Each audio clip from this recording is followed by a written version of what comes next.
Meet me in Istanbul, Chapter 13, Journey into Danger. This way, hurry up, said one of the men, pushing Tom and Kamal towards the door of the workshop. Get inside, said the man. Tom and Kamal stepped inside and stopped, shocked. Dunya was standing in the workshop. He had a gun in his hand. For a few seconds he stared at them silently. Well, well, he said slowly. Our friend, the Englishman. Very clever. Oh yes, very clever. And you. His face was red with anger as he looked at Kamal. He stepped forward and hit Kamal in the face. Tom moved forward. Don't move or I'll kill you now, said Dunya. The gun was pointing at Tom. Get over there. Tom and Kamal stood beside the workbench. Dunya looked at them both for a long moment. So, he said finally, you have seen all this. He pointed to the plastic bags and the onyx ornaments. Very clever of you. We should have killed the English girl before. Then this would have never happened. Where is she? Asked Tom. Where is Angela? Oh, don't worry about her. She's okay. Let's say she is a guest at my villa. You'll be able to speak to her very soon. I'm sure you'll have a lot to talk about before you all die. He laughed, a cold, cruel laugh. Okay, let's go, said Dunya to his men. We're taking these two with us.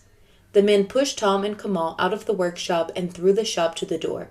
The Mercedes stood in the street. Get inside, said Dunya. Tom looked up and down the street, but there was no one there to help them. Don't try anything foolish, Englishman. You can escape. Get in. Tom and Kamal sat in the back of the car with a man on each side of them. The others got in the front. They drove away from the shop, turned onto the main road, and drove across the city towards the suburbs. Take a look, said Dunya, smiling.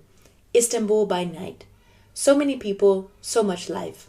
Take your last look at it, you foolish young men. It's the last time you'll see it.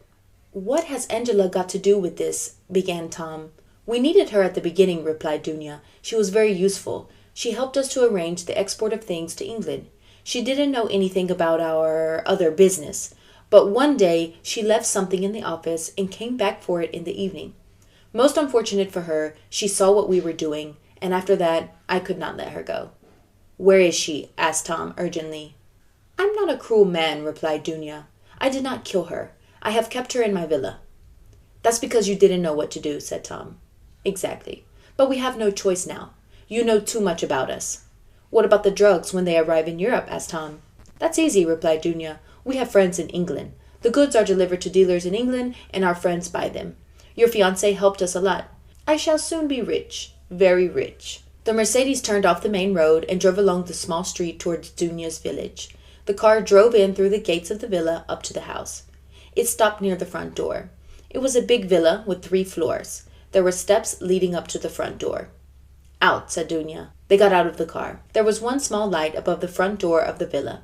The rest of the house was in complete darkness. Tom looked around. He was looking for a way to escape. Dunya saw him. If you try to escape, I'll shoot you, he said. Now get inside. They started walking up the steps to the front door.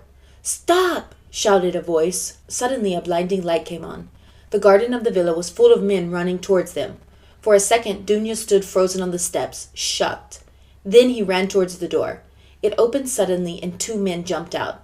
They had guns pointing at Dunya. Stop! This is the police. Stop or we'll shoot. Dunya dropped his gun and slowly put his hands above his head. His men did the same. The police, Kamal said. We're safe. At that moment, the door of the villa opened and a girl ran out. Tom, she shouted. Tom! Tom turned around quickly. Angela! For a long time they stood, unable to speak, holding each other.